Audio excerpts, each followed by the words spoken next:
Air hostess pilot కావాలి అన్నదే మీ కల అయితే ఏరో ఫాల్కన్స్ ఏవియేషన్ అకాడమీ అడ్మిషన్స్ కోసం డిస్ప్లేలో కనిపిస్తున్న నంబర్స్ కి కాంటాక్ట్ చేయండి. Hi hello welcome to post 360. నేను మీ మురళీ రాపల్లి. నాకు ఒక విషయం ఇప్పటివరకు అర్థం కావట్లేదు. అది ఏంటంటే, మొన్న మహేష్ బాబు ఫంక్షన్లో నంది బొమ్మ పైన ఎక్కుకుంటూ ఆయన అట్లు ఇటు వెళ్తూ ఉంటే, నంది మీద ఎక్కుతాడా, శివుని వాహనం నంది పైన ఎక్కుతాడా, అది ఇదంటూ చాలా విధాల చాలామంది హిందుత్వవాదులు చాలామంది వాదించారు, ప్రతిఘటించారు. ఇది కరెక్ట్ కాదని హితబోధ చేశారు. అయితే నాకు అర్థం కాని విషయం ఏంటంటే, హిందువులు దేవుళ్ళని ఎవరు ఏమన్నా కూడా హిందువుల్ని పట్టించుకోరు.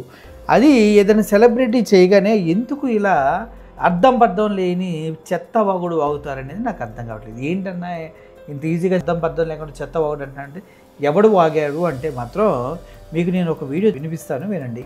ఈయన్ని చిన్నజీయర్ స్వామీజీ అంటారు. చిన్న వయస్సులో మా ఇంట్లో కాఫీ కాచిన గణపతికి నివేదన చేసి తాగేవారు. కానీ ఒకనాడు నేను ఆ గణపతి దగ్గరికి వెళ్ళి నమస్కారం పెట్టుకుందా అని వెడితే, ఆ గణపతి ఒంటి మించి ఒక బొజ్జింక పాకుతోంది. కాక్రోచెస్ అది ఒకటి పాకుతోంది.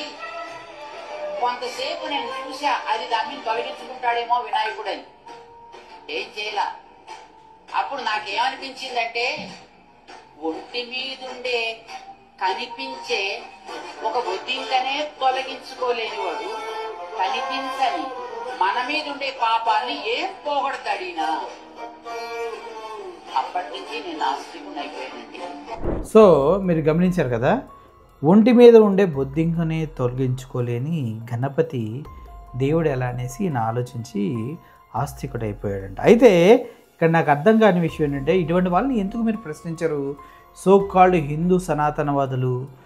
చిన్నజీయర్ స్వామి అయితే ఆయన నెత్తి మీద కొమ్ములు వచ్చినాయా, లేకపోతే ఆయన చేసే ప్రతి ప్రకటన కరెక్టేనా? అయితే మీకు ఇంకో వీడియో చూపిస్తా చూడండి. మన ఎంతగానో కొలుసుకునే శివలింగం పైన కాళ్ళు పెట్టి ఆ కాళ్ళ నీళ్ళతో శివలింగాన్ని అభిషేకం చేస్తున్నారు. మరి వీళ్ళని ఏమనాలి?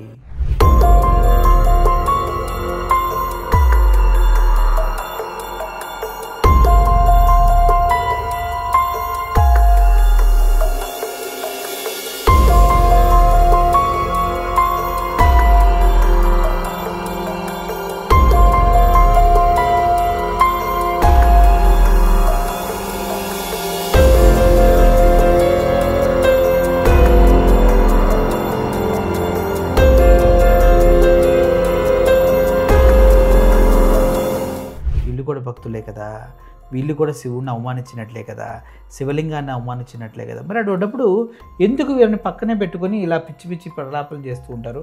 రాజమౌళి ఒక మాట అనగానే దాన్ని కుండ బద్దలు కొట్టినట్టుగా ఏదో సొంతగా ఏదో కనిపెట్టి ఇలా చేయకూడదని మాట్లాడుతూ ఉంటారు. ఎందుకంటే ఫేమ్ వస్తుంది కదా, అక్కడ ఎవరు కంప్లైంట్ పెట్టారు, ఎవరు ఫైట్ చేశారన్న విషయాలు తెలుస్తూ ఉంటాయి కదా.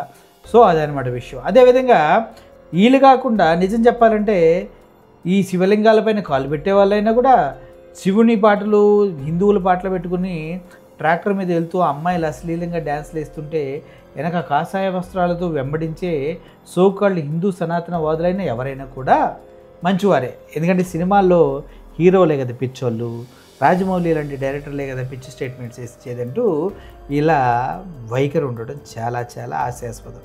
ఎవడైతే ఇప్పుడు మహేష్ బాబుని నంది గింది అని వాగుతున్నాడు, ఎవడైతే ఇప్పటివరకు శివలింగం పైన కాలు పెట్టి కడిగిన వ్యక్తిని ఎవడూ నిందించలేదు, వాళ్ళందరూ కూడా అన్నీ మూసుకొని ఉంటే బాగుంటుందేమో. ఎందుకంటే వాటిని ఖండిస్తేనే ఇది మినిమం ఒక సినిమా అన్న విషయాన్ని గుర్తించగలరని నేను అనుకుంటున్నాను. ఏమంటారు?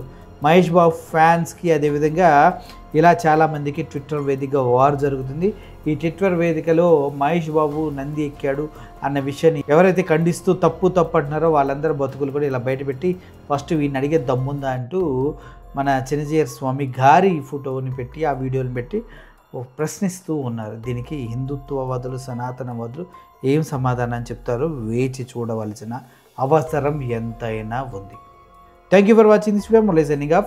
Thank you so much. Air hostess pilot కావాలి అన్నదే మీ కల అయితే ఏరో ఫాల్కన్స్ ఏవియేషన్ అకాడమీ అడ్మిషన్స్ కోసం డిస్ప్లేలో కనిపిస్తున్న నంబర్స్ కి కాంటాక్ట్ చేయండి.